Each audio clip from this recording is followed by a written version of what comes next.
महाभारत युद्ध समाप्त होने पर धृतराष्ट्र गहरे शोक में डूब गया था। उसके सभी पुत्र युद्ध में मारे गए।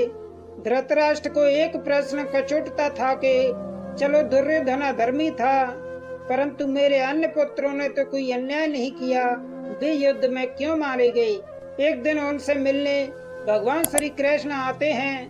धृतराष्ट्र ने उनसे प्रणाम करते हुए पूछा, मैं अंधा पैदा हुआ, मेरे 100 पुत्र मारे गए, भगवान मैंने ऐसा कौन सा पाप किया है जिसका यह दंड मिल रहा है।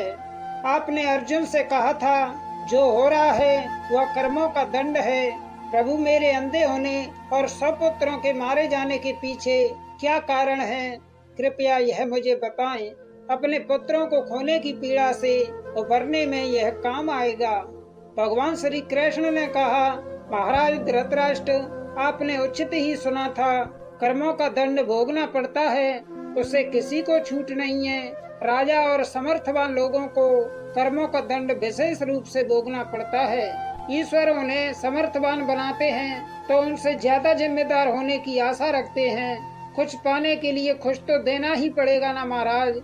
आप इस जन्म में भी राजा हैं और पूर्व जन्म में भी राजा थे, पर आपने कई पाप कर्म किए जिसके कारण आपको इस जन्म में उन कर्मों का फल भोगना पड़ रहा है। धृतराष्ट्र अधीर हो गए और बोले, केशव, मैंने इस जन्म में जो किया है वह मेरे सामने है।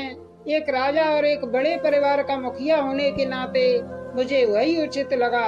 पूर्व जन्म का रहस्य जानने को उत्सुक हूँ, कृपया वह रहस्य खोलें कि ऐसा कौन सा पाप था कि मैं अंधा भी हुआ और मैंने अपने 100 पुत्र भी गवाए। भगवान श्री कृष्ण ने धृतराष्ट्र को पूर्व जन्म की याद दिलानी शुरू की, उन्हें पूर्व जन्म में लेकर गए। भगवान बोले, महाराज धृतराष्ट्र, पिछले जन्म में भी आप एक राजा थे। आपके राज्य में एक तपस्वी ब्राह्मण रहते थे। ब्राह्मण के पास हंस और हंसनी का एक जोड़ा था। हंसनी गर्भवती थी। ब्राह्मण को उनसे अपनी संतान के जैसा लगाव था।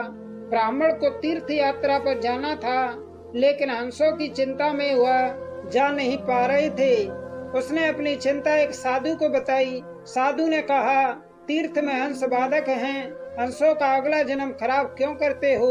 राजा प्रजा पालक होता है, तुम और तुम्हारे हंस दोनों उसकी प्रजा हैं। इन्हें राजा के संरक्षण में रखकर तीर्थ को जाओ। आप एक प्रजा पालक राजा थे, इसलिए ब्राह्मण को यह बात जम गई। वह आपके पास आया और अपनी सारी परेशानी कह सुनाई। आपने ब्राह्मण के तीर्थ से लौट आने तक हंसों की रक्षा का दायित्व स्वीकार कर लिया। ब्राह्मण हंस और हंसनी को आपके पास रखकर तीर्थ यात्रा को चले गए। हंस आपके महल के तालाब में ही पलने लगे। आपको एक दिन मांस खाने की तीव्र इच्छा हुई। उस समय आप अपने महल के बाग में घूम रहे थे। आपकी नजर हंसों पर पड़ गई। आपने सोचा कि सभी जीवों का मांस खाया है, हंस का मांस आज तक नहीं खाया, इसका स्वाद कैसा होता होगा। आप इसी विषय पर सोचते रहे और हंस का मांस खाने की इच्छा तीव्र होती चली गई। यह इच्छा पराकाष्ठा पर पहुंच गई और आप खुद को रोक न पाए।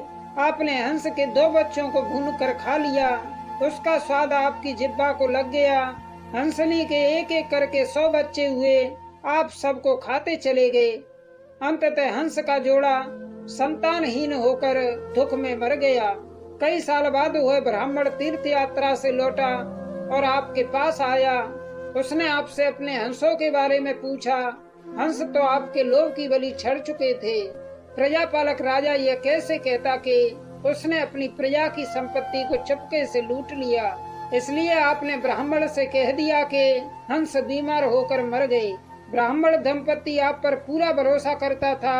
उसने आपकी बात मान ली और विलाप करते हुए घर चला गया।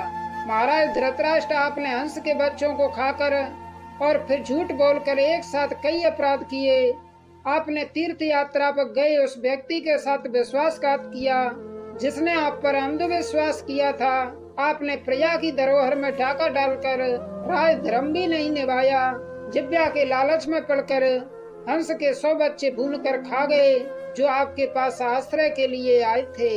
इस तरह आपने उस असहाय का वध किया जिसे आपने आश्रय दिया था। यह बहुत बड़ा पाप है। हे राजन, इन घोर पाप कर्मों का आपको दंड मिला है। जैसे आपने जिब्बा के लालच में हंस के 100 बच्चे मारे, वैसे ही आपके 100 पुत्र हुए, सभी लालच में पड़कर मारे गए। उन सबकी जिब्बा भी आवश्यकता से अधिक उद्दंड थी।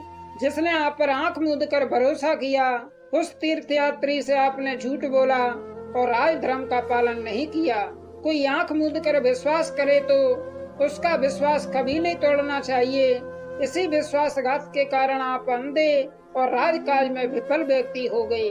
महाराज धृतराष्ट्र, विश्वासघात बड़ा पाप होता है। आप उसी पाप का भोग रहे हैं। दोस्तों, उम्मीद करता हूँ कि यह प्रसंग आपको अच्छा लगा होगा। हमारे वीडियो को लाइक एवं शेयर कर कमेंट में जय श्री कृष्ण लिखें और ऐसे ही वीडियो देखने के लिए हमारे चैनल को सब्सक्राइब करें। धन्यवाद।